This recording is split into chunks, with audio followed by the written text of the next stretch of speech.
액션 let's go 저 건물을 찾으러 Assalamualaikum warahmatullahi wabarakatuh.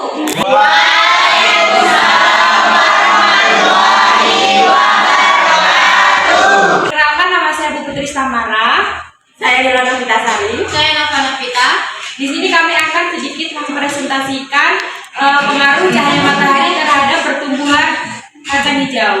Untuk yang pertama yaitu adakah pengaruh cahaya yang berbeda pada tumbuhan kacang hijau? Dan untuk yang kedua itu, adakah perbedaan pertumbuhan biji kacang hijau di tempat yang berbeda, yaitu di luar dan di sisi terang dan sisi gelap. Terus yang ketiga itu tumbuhan mana yang lebih cepat tumbuh di ruang gelap atau di ruang terang. Selanjutnya itu adalah tujuan penelitiannya. Adanya tujuan penelitian kita itu yang pertama adalah untuk mengetahui pengaruh cahaya terhadap pertumbuhan biji kacang hijau. Yang kedua itu untuk mempengaruhi perbedaan biji kacang hijau yang ditempatkan di dua tempat yang berbeda, yaitu di terang dan di gelap.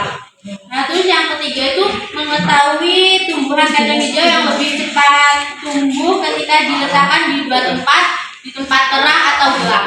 Saat penelitiannya itu untuk mengetahui perbedaan pertumbuhan dan perkembangan kacang hijau pada cahaya yang berbeda.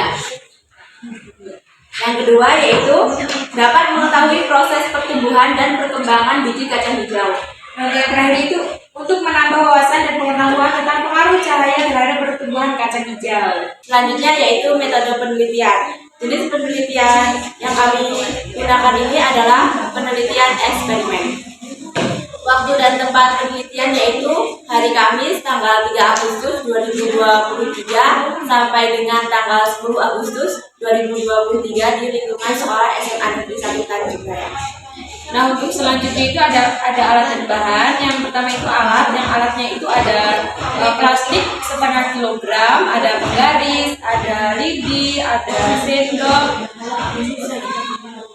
dan juga alat tulis.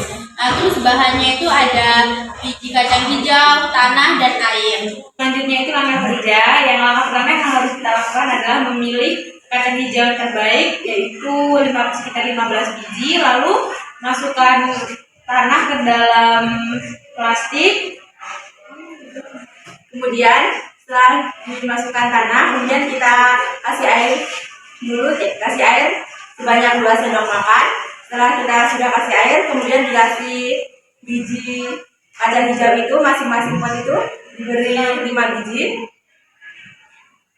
Kemudian pot tersebut diletakkan di lokasi berbeda. Yang satu di lokasi yang gelap, yang kedua di tempat terang.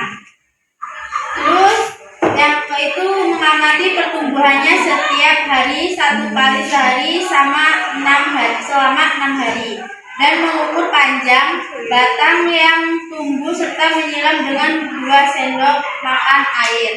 Variabel penelitian kita itu ada variabel bebas dan variabel terikat dan variabel kontrol. Untuk variabel bebasnya itu kita ada cahaya, kemudian variabel terikatnya itu tinggi tanaman, jadi kita itu setiap hari mengukur tinggi tanaman kita. Kemudian itu ada variabel kontrol yaitu jumlah air, jumlah tanah, dan jumlah biji kacang hijau yang ditanam. Dapat disimpulkan, cahaya itu sangat berpengaruh pada faktor pertumbuhan dan perkembangan kacang hijau. Namun, banyaknya intensitas cahaya yang dibutuhkan tanaman itu berbeda-beda. Contohnya yang kami teliti, kami menanam kacang hijau di 2 tempat yang berbeda. Yang pertama ada di tempat terang dan kedua di tempat gelap. Nah, di kedua tempat ini kami mengamati ada perbedaan dari pertumbuhan dan perkembangan kacang hijau tersebut. Kacang hijau yang ditanam di tempat terang dan terkena paparan sinar matahari langsung, dia itu memiliki batang yang lebih kokoh, lebih tegak, lebih hijau, dan daunnya berwarna hijau. Namun berbeda dengan kacang hijau yang kami tanam di ruangan yang gelap atau tempat tertutup dan gelap. Di dalam tempat yang tertutup itu kacang hijau mengalami pertumbuhan yang abnormal. Jadi dia batangnya itu cenderung panjang, lalu condong, berwarna kecoklatan, tidak kokoh, tidak tegak, dan daunnya gampang rapuh. Itu terjadi karena sinar matahari itu mempengaruhi pertumbuhan primer dari kacang hijau tersebut. Jadi dapat disimpulkan bahwa hipotesis yang kami buat sebelumnya dinyatakan benar. Terima kasih. Baik, apakah ada yang ingin bertanya? Izin memperkenalkan diri, nama saya Nurul Afnan dari kelompok 4. Izin bertanya, Mengapa cahaya dapat merusak hormon auksin? Auksin ini tidak dapat bertahan dengan cahaya matahari yang tinggi. Jika tinggi, auksin akan mengalami kerusakan dan pertumbuhan tanaman akan terhambat, sehingga batang akan melengkung ke arah datangnya cahaya karena bagian yang tidak terkena cahaya lebih cepat daripada bagian yang terkena cahaya. Dan presentasi dari kami mohon maaf bila terjadi kesalahan, kami akhiri. Wassalamualaikum warahmatullahi